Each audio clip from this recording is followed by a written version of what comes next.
നമസ്കാരം, ഞാൻ മിനി രാധൻ. ഞാനിപ്പോൾ കുറുമാത്തൂർ ആയുർവേദശാലയിൽ നിന്ന് ചികിത്സ കഴിഞ്ഞ് ഡിസ്ചാർജായി വീട്ടിലേക്ക് പോകുന്നു. ഞാനിവിടെ എത്തിപ്പെട്ട് തന്നെ പലരും വഴി പറഞ്ഞിട്ടും ഗൂഗിളിൽ സെർച്ച് ചെയ്തിട്ടൊക്കെയാണ് ഞാൻ ഈ സ്ഥാപനം, ഇവിടുത്തെ ട്രീറ്റ്മെൻറ്റിനെ കുറിച്ചിട്ടും അറിയുന്നതും പിന്നെ ഇവിടെ എത്തിച്ചേരുന്നതും.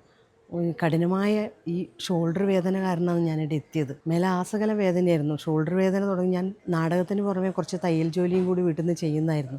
അപ്പോൾ ഇങ്ങനെ തല കുനിക്കാനും നിർത്താനും ഒന്നും പറ്റില്ല. രാത്രിയിൽ കിടന്നുറങ്ങാൻ പറ്റില്ല. 3 തലയണൊക്കെ വെച്ചിട്ടായിരുന്നു ഞാൻ കിടന്നുകൊണ്ടിരുന്നത്. ഞാൻ എന്നിട്ട് ആസ്പത്രിയിൽ അലോപ്പതി ഇംഗ്ലീഷ് മരുന്ന് ഒരുപാട് കഴിച്ചു നോക്കി. വേദന സംഹാരികളും മറ്റും മറിച്ചും പിന്നെ മൂവ് പോലുള്ള ഓയിൽമെൻറ്റ് കാര്യങ്ങളൊക്കെ തേച്ച് നോക്കി. ഒരു സമാധാനമില്ല. രാത്രി ഉറക്കില്ലായ്മ ഏറ്റവും വലിയ പ്രശ്നം. ഈ വേദന കാരണം എനിക്ക് ഉറങ്ങാൻ പറ്റിയില്ല. അങ്ങനെ ഞാൻ ഇവിടെ എത്തി. ഞാനൊരു അതിശയോക്തി പറയുന്നതല്ല. 3 ദിവസത്തെ ട്രീറ്റ്മെൻറ്റ്, അതായത് എണ്ണ ഇട്ട് തടവി ചൂട് പിടിക്കൽ അങ്ങനെയുള്ള ട്രീറ്റ്മെൻറ്റ് കഴിയുമ്പോൾ തന്നെ എൻ്റെ ശരീരം ആസകലം ഒന്ന് ലൂസായ പോലെ തന്നെ എനിക്ക് തോന്നിയിട്ടുണ്ട്. വേദനയൊക്കെ നല്ല ആശ്വാസമുണ്ട്. പിന്നെ അതൊരാഴ്ച കാലത്തേക്ക് ആ തടവലും ചൂട് പിടിക്കലും എണ്ണയും കാര്യങ്ങളൊക്കെ, ട്രീറ്റ്മെൻറ്റിൻ്റെ പേരൊന്നും എനിക്ക് അത്ര വ്യക്തമായിട്ട് അറിയില്ല. എന്നിരുന്നാലും എനിക്ക് ചെയ്തു തന്ന ആ ചികിത്സയെല്ലാം എൻ്റെ ശരീരത്തിന് അത്രയും പിടിച്ചിട്ടുണ്ടെന്നുള്ളതാണ് എൻ്റെ ഒരു. ഇപ്പം ഞാൻ നല്ല ഫ്രീ ആണ്, എനിക്ക് വേദന ഇല്ലയെന്ന് തന്നെ പറയാം. വളരെ ഒരുപാട് കാലത്ത് അലച്ചിലിനൊടുവിലൊരു സമാധാന സാന്ത്വനം പോലെയാണ് ഞാൻ ഈ സ്ഥാപനത്തിൽ എത്തിപ്പെട്ടത്. പിന്നെ ഇവിടുത്തെ അന്തരീക്ഷം, ഹോസ്പിറ്റൽ ഒരു കുന്നിൻ്റെ കുറച്ച് മുകളിലാണെങ്കിലും വളരെ ക്വയറ്റായ ഒരു സ്ഥലം. പിന്നെ നല്ല ഊർജ്ജസ്വലരായ സ്റ്റാഫ്. തടകുന്ന സ്ഥലമാണെങ്കിലും എണ്ണ തടകുന്ന സ്ഥലത്താണെങ്കിലും ആവി പിടിക്കുന്ന സ്ഥലത്താണെങ്കിലും നമുക്ക് കുറച്ചും കൂടി ഫ്രണ്ട്ലി ആയിട്ട്, കാരണം വെച്ചാൽ എണ്ണയൊക്കെ തടകുന്ന സമയത്ത് നമുക്കുണ്ടാകുന്ന ഒരു ചെറിയൊരു ചളുപ്പും കാര്യങ്ങളൊക്കെ ഉണ്ടാവുമല്ലോ. അങ്ങനെ ഡ്രസ്സും കാര്യങ്ങളെല്ലാം അഴിക്കണോ വേണോ അങ്ങനെയുള്ളൊരു, പക്ഷേ വളരെ ഫ്രണ്ട്ലി ആയിട്ടാണ് ഇവിടെ എല്ലാവരും പെരുമാറുന്നത്. ലേഡീസിന് വേറെ തന്നെ സ്റ്റാഫുകളും ജെൻസിന് വേറെ സ്റ്റാഫുകളും, അത്രയും നല്ല റൂമുകളും എണ്ണയൊക്കെ തടകുന്ന റൂമൊക്കെ അത്രയും ഞാൻ ഇങ്ങനെ സിനിമകളിലൊക്കെ മാത്രമേ കണ്ടിട്ടുള്ളൂ. ഇത്രയൊരു എണ്ണ തടകുന്ന സ്ഥലത്തിലെ ആ ഒരു ക്വാളിറ്റി എന്നാൽ അതിന് പറയേണ്ടതെന്ന് എനിക്കറിയില്ല.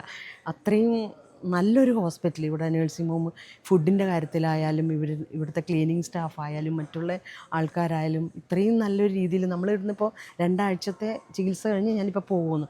ഈ 2 ആഴ്ച നമ്മൾ വീട്ടിലേതുപോലെ തന്നെയായിരുന്നു. അതിനേക്കാളും കൂടുതൽ ഒരു ആശ്വാസം നൽകുന്ന ഒരു അന്തരീക്ഷമായിരുന്നു. നമ്മൾ വിചാരിക്കുന്ന ആഹാരം, അതായത് ഒരു രോഗിയായിട്ട് ഇവിടെ അഡ്മിറ്റ് ആവുന്ന ഞാൻ എന്ത് കഴിക്കണം എന്ന് ഡോക്ടർ തീരുമാനിക്കുന്നു. അതിന് കണക്കായ ഫുഡ് ഞങ്ങളുടെ റൂമിലെത്തിക്കുന്നു. അത്രയും നല്ല ഫുഡിൻ്റെ കാര്യത്തിൽ ഒന്നും പറയാനില്ല. ഏറ്റവും ആദ്യം അതാണല്ലോ പറയേണ്ടത്. നല്ല ആഹാരം, നല്ല രീതിയിൽ നല്ല പച്ചക്കറി സമൃദ്ധമായ ഫുഡ് തരുന്നുണ്ട്. പിന്നെ എല്ലാ കാര്യത്തിലും നല്ല. പിന്നെ അത് മാത്രമല്ല, നമ്മളൊരു ഹോസ്പിറ്റലിൽ അഡ്മിറ്റായി കഴിഞ്ഞാൽ ഇപ്പോൾ അലോപ്പതി ആയാലും ആയുർവേദം ആയാലും ഒരു ഹോസ്പിറ്റലിൻ്റെ ഒരു ഇതുണ്ടാവും. ഇപ്പോൾ ആയുർവേദം ആണെങ്കിൽ നമ്മൾ ഒരു തരം എണ്ണയും കെട്ട എണ്ണേൻ്റെ മണവും അതും ഇതും എല്ലായിട്ട് ഒരു വല്ലാതെ മനം മടിപ്പിക്കുന്ന ഒരു അന്തരീക്ഷമായിരിക്കും. ഞാൻ പോയിട്ടുണ്ട് ആയുർവേദ ആശുപത്രിയിലൊക്കെ, ഞാൻ ഗവൺമെൻറ് ആശുപത്രിയിലൊക്കെ ഞാൻ പോയി തടവിയിട്ടെല്ലാം നോക്കിയിട്ടുണ്ടായിരുന്നു. ആശ്വാസം കിട്ടാതെ ഒടുവിലൂടെ എത്തിയത്. പിന്നെ അലോപ്പതിൻ്റെ ആണെങ്കിൽ ഈ ഫെനോയിലിൻ്റെ മണവും അതും ഇതും എല്ലാം ആയിട്ട് അങ്ങനെ. പക്ഷേ ഇവിടെ എന്ന് പറഞ്ഞാൽ ഞാനതാ വീടെന്ന് പറഞ്ഞത്. നമ്മൾ വീട് എങ്ങനെയാണോ നമ്മൾ സംരക്ഷിച്ച് കൊണ്ടുപോകുന്നത് ഓരോ ദിവസമായാലും അങ്ങനത്തെ ഒരു ബാഡ് സ്മെല്ലില്ലാതെ, അങ്ങനെ അതുകൊണ്ടാണ് നമുക്ക് വീടിനോട് സാദൃശ്യം തന്നെ ഈ ഒരു ഹോസ്പിറ്റലിൻ്റെ അന്തരീക്ഷം തോന്നുന്നത്.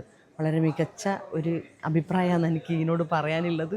പിന്നെ താങ്ക് യു ഇവിടെയുള്ള ഡോക്ടർമാരോടും സ്റ്റാഫിനോടും എല്ലാവരോടും ഞാൻ ഒരുപാട് കടപ്പെട്ടിരിക്കുന്നു.